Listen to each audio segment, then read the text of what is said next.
ஏமாறாமல் இருக்கிறதுக்கு ஏதாவது பரிகாரம் சொல்லுங்க சார் அப்படின்னு சொன்னார். 2 விதமான பரிகாரம் சொல்கிறேன், உங்களுக்கு பலன் தரும்னு சொன்னேன். அவளுக்கு பரவாயில்லையா இருந்தது. உங்களுக்கும் அது பெரிய பலன்களை கொடுக்கக்கூடியதாக இருக்குது. அகோர வீரபத்ரர், அவரை மனசில் வேண்டிக்கணும். அகோர வீரபத்ராய நமக, அகோர வீரபத்ராய நமக அப்படி வேண்டிக்கணும். பைரவர் அஷ்டமி அன்னைக்கு தவறாமல் போய் பைரவருக்கு விளக்கு போடுங்க.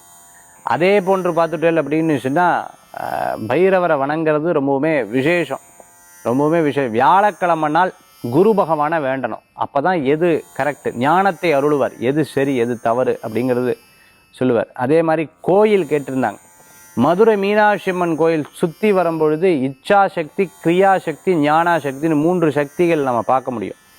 இச்சாசக்தி, கிரியாசக்தி, ஞானாசக்தி. அம்பாளை சுற்றி வரும்பொழுது அந்த 3 அம்பாளையும் பிரார்த்தனை பண்ணி மீனாட்சி அம்பாளை வேண்டிக்கோங்க, சொக்கநாதரை வேண்டிக்கோங்க. நிச்சயமாக உங்களை யாரும் ஏமாற்ற மாட்டா, நீங்களும் ஏமாற மாட்டேன், கவலைப்படாதீங்கன்னு சொன்னேன். அது அவளுக்கு